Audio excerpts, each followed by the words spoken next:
वर्तमान की दुनिया के दोस्तों नमस्कार, मैं अखिलेश कुमार। अब हम बात करेंगे यूपीएससी सीएससी 2020 के सामान्य अध्ययन प्रश्न पत्र 1 के प्रश्न संख्या 13 की। यह प्रश्न कहता है 1920 के दशक से राष्ट्रीय आंदोलन ने कई वैचारिक धाराओं को ग्रहण किया और अपना सामाजिक आधार बढ़ाया। विवेचना कीजिए। जो 250 शब्द के इस प्रश्न में आपको 1920 के दशक में यानी असहयोग आंदोलन के बाद का दौर, इस दशक के दौरान कौन सी नई नई राजनीतिक प्रवृत्तियां भारतीय राष्ट्रीय आंदोलन का हिस्सा बनी, उनके बारे में लिखना है। निश्चित रूप से चौरी चौरा कांड के बाद गांधी जी द्वारा असहयोग आंदोलन को एक बैग रोक देने से भारतीय कांग्रेस से जुड़े हुए लोगों में व्यापक रूप से अलग अलग खंडों में उस आंदोलन को लेकर गांधी जी के इस प्रयोग को लेकर एक अरुचि पैदा हुई, एक विद्रोह, एक विक्षोभ पैदा हुआ उनके द्वारा असहयोग आंदोलन को रोक देने से, जिसकी परिणति अलग अलग विचारधाराओं के आकार लेने के रूप में हमें देखने को मिलती है। जिसमें हम अगर बात करें तो सबसे पहले यह भी स्पष्ट होना चाहिए कि गांधी जी के भारतीय राष्ट्रीय आंदोलन में आने के बाद काफ़ी हद तक इस आंदोलन का लोकतांत्रिकरण हुआ, यानी विभिन्न विचारधाराएं इस आंदोलन का हिस्सा बनी और उन्होंने अपने अपने अस्तित्व को प्राप्त किया। सबसे पहले असहयोग आंदोलन के बाद कांग्रेस के अंदर ही आंदोलन को जिस तरह से रोका गया उसको लेकर काफ़ी विक्षोभ था। CR दास, सुभाष चंद्र बोस, जवाहरलाल नेहरू जैसे नेता इस तरह से आंदोलन को रोके जाने के विरोधी थे। हालांकि CR दास इसमें ज़्यादा मुखर थे और उनका मानना था कि कांग्रेस को अब इस आंदोलन के बाद कौंसिल के चुनाव में भागीदारी करनी चाहिए और इस एवज में उन्होंने कांग्रेस के अंदर ही कांग्रेस स्वराज पार्टी की स्थापना की। यह वही दशक है जहां भारत में सांप्रदायिक उभार तेजी से हुआ। मुस्लिम सांप्रदायिकता अपने स्वरूप में पहले से ही वर्तमान थी और इस दशक में आकर हिंदू सांप्रदायिकता ने भी एक राष्ट्रवादी चोला ओढ़ना शुरू किया। आप इस दशक के दौरान देखते हैं कि मदन मोहन मालवीय, मुंजे और सावरकर जैसे उग्र राष्ट्रवादियों ने हिंदू राष्ट्रवाद की अवधारणा का विकास तेजी से किया।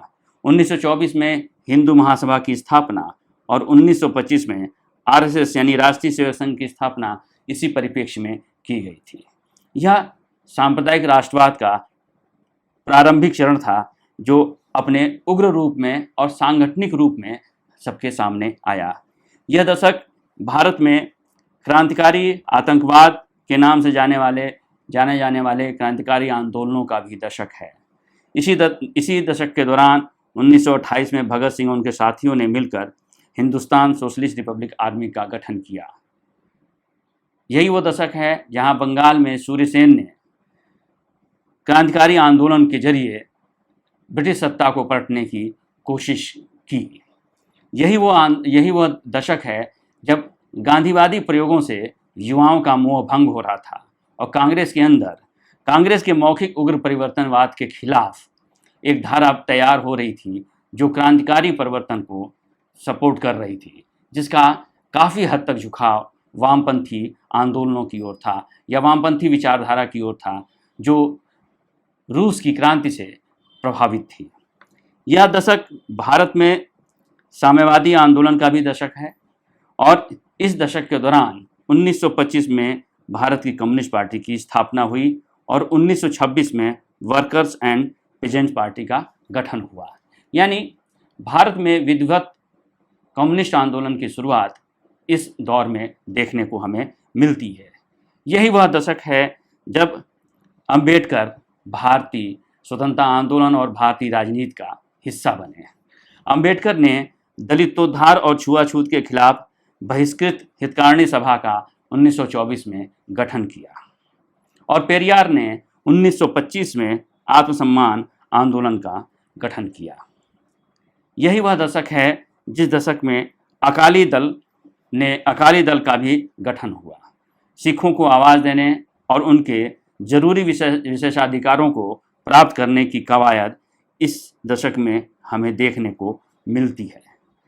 इसी परिप्रेक्ष्य में आप जब देखते हैं तो आपको मालूम चलता है कि कई धाराएं इस दशक के दौरान, कई धाराएं भारतीय राष्ट्रीय स्वतंत्रता आंदोलन का हिस्सा बनती हैं, जो कमोबेश किसी न किसी रूप में कांग्रेस का ही हिस्सा हुआ करती थी।